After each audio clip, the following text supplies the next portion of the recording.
La prochaine personne en lice est Laurent Decruy, docteur en géologie. Il est maître assistant suppléant au sein de la faculté des géosciences et de l'environnement. Pour certains, les crustacés ne seraient que destinés à nos assiettes, mais pour M. Decruy, ce sont des fenêtres sur le passé de notre Terre. Il parlera à propos des crustacés fossiles préservés dans les sédiments et leur utilité pour mieux comprendre les climats anciens. Le titre de son discours est « Des crustacés à l'aide des climatologues ». Non, alors il faut pas. Je peux juste... On va sortir de ça. Voilà, qu'est-ce qui s'est passé maintenant ?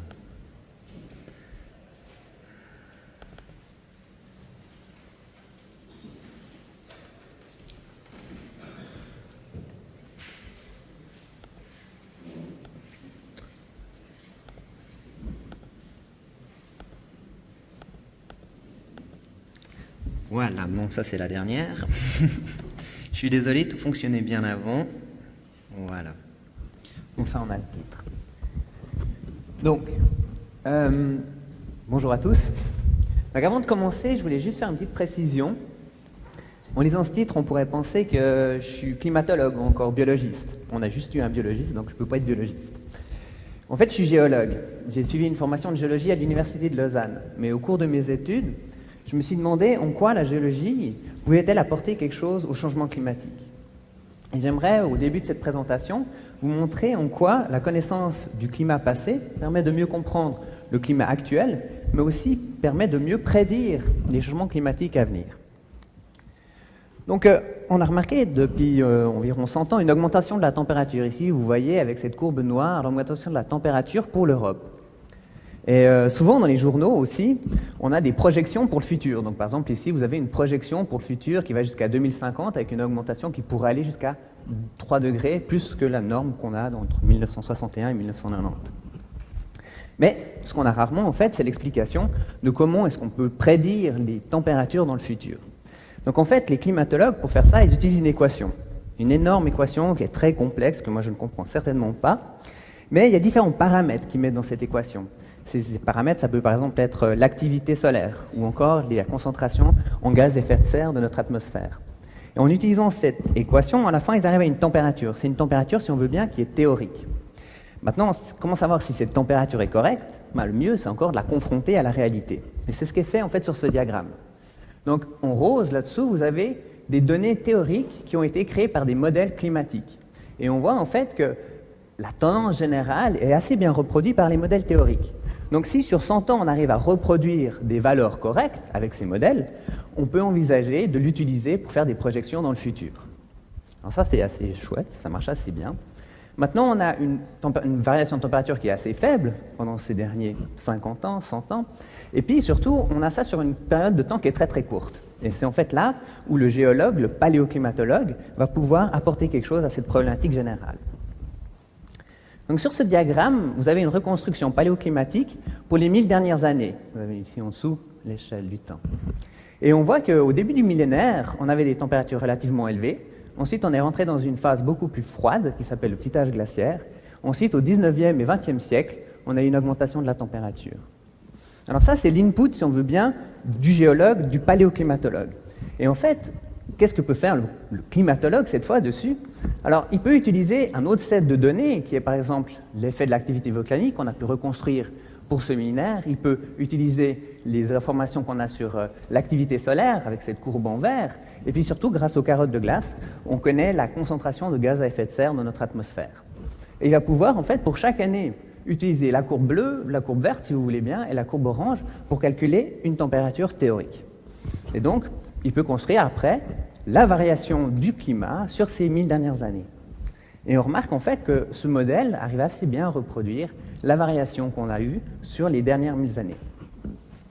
Donc, si le modèle climatique fonctionne assez bien, on peut envisager qu'il fonctionnera aussi assez bien pour prédire le climat futur. Alors, la grande question, c'est comment est-ce qu'on peut faire ces reconstructions paléoclimatiques ici en grise. Alors ici, j'aimerais vous présenter... Là, ça allait un peu vite. Je reviens en arrière. J'aimerais vous présenter une méthode qu'on pourrait utiliser pour le lac Léman. Donc un lac, c'est avant tout un bassin. Et puis pour qu'il se remplisse d'eau, pour qu'il devienne un lac, il faut des précipitations. Voilà les précipitations qui arrivent. Je profite pour boire une gorgée. Et ici, je vais devoir faire en fait une petite parenthèse. Je dois vous expliquer ce qu'est ce delta d'Isito avant de commencer. Oh là là, cette manette, je ne suis pas habitué.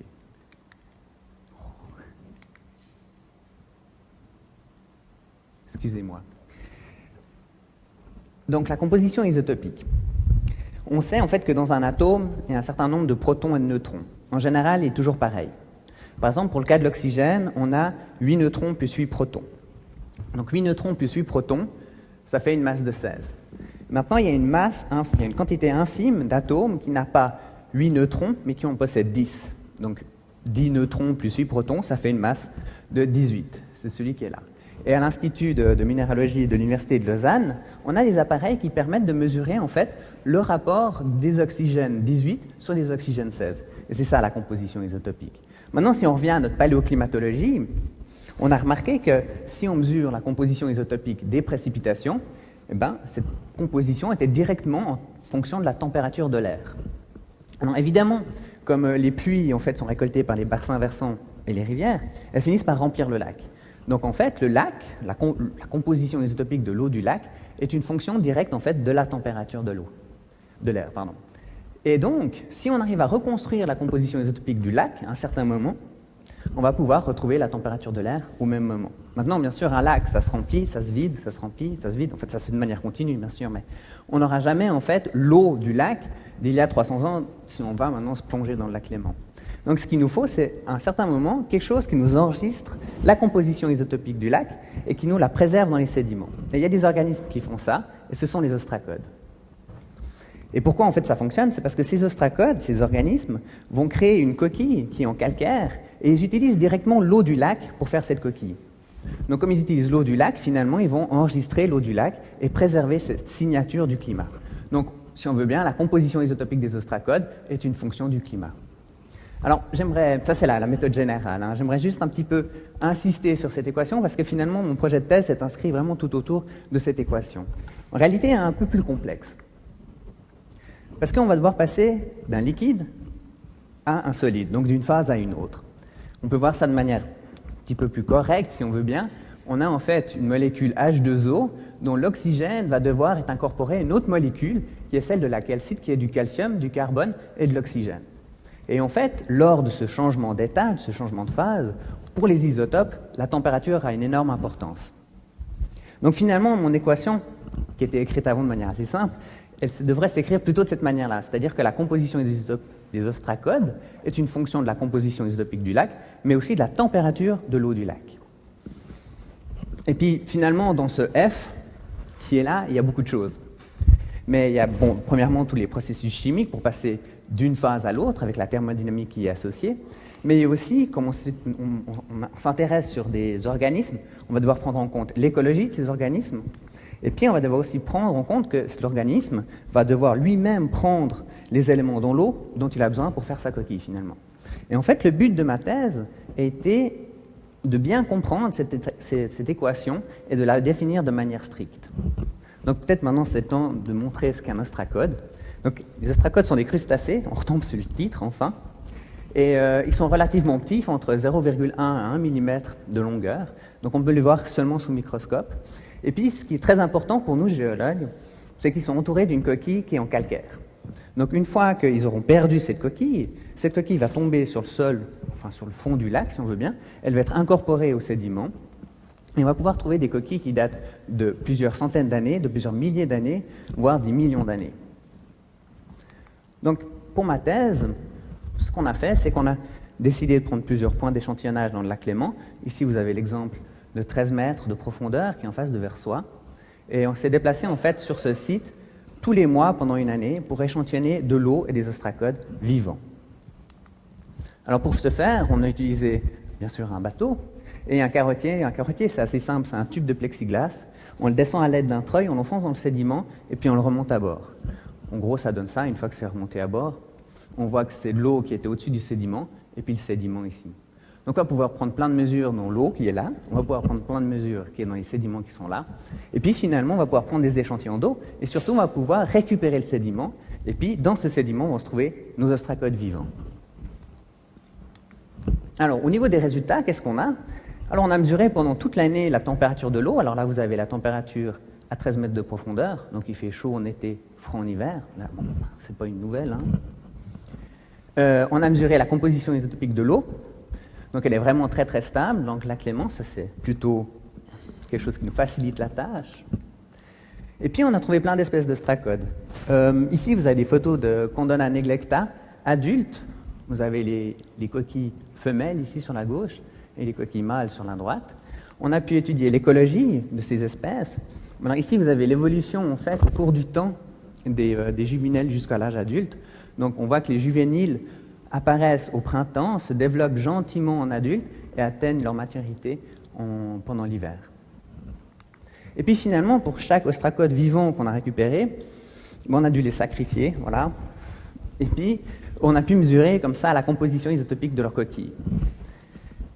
Donc ici vous avez en fait la composition isotopique pour Condona neglecta à 13 mètres de profondeur et seulement les coquilles adultes. Donc si vous voulez bien, maintenant on a deux sets de données.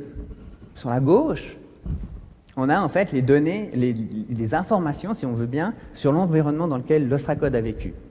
Puis sur la droite, on a toutes les informations sur l'ostracode et sa géochimie, sa composition isotopique. Donc l'idée maintenant, c'est de tout rassembler ensemble et d'écrire une relation qui permet de définir un paramètre par rapport aux autres. Alors si on prend un exemple, on pourrait prendre cet ostracode-là qui est né, enfin qui a fait sa coquille en décembre. On connaît à peu près quand il a fait sa coquille grâce à son cycle de vie. Donc on peut calculer la température qu'il faisait en décembre, okay, c'est à peu près 9 degrés, et puis on connaît la composition isotopique, on peut écrire une équation qui relie tous les paramètres. Bon, là je fais juste une simplification, on va juste mettre en fait cette coquille-là qui est à peu près à moins 8,5 pour la composition isotopique.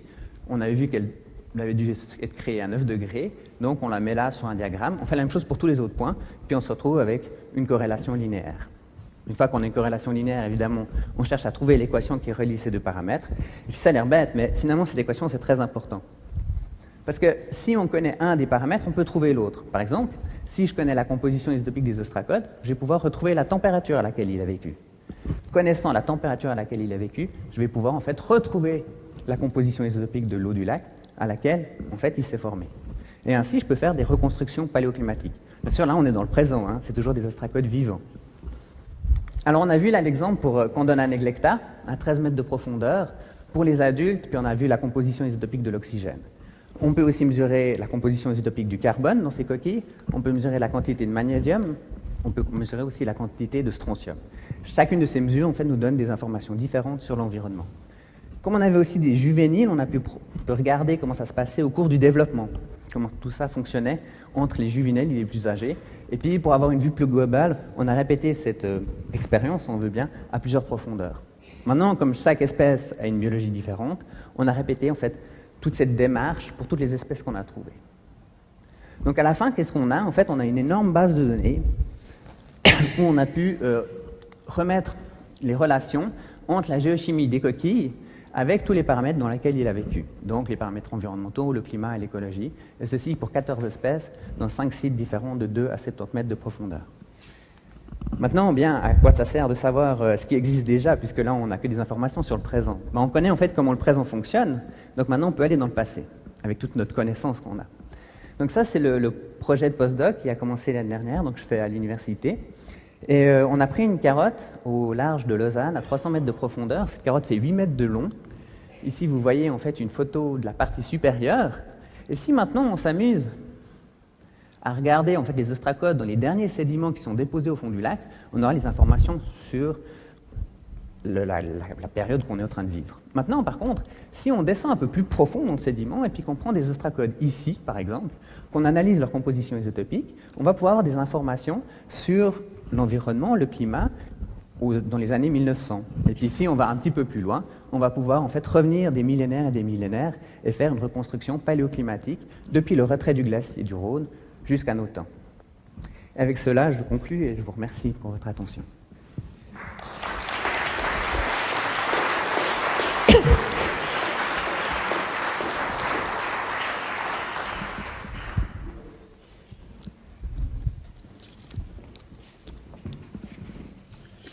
Alors, merci beaucoup, Monsieur Decry. C'était vraiment très intéressant. Y a-t-il des questions?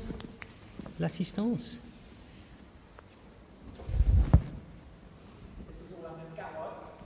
Ouais, c'est long, hein. Ça fait 800 échantillons.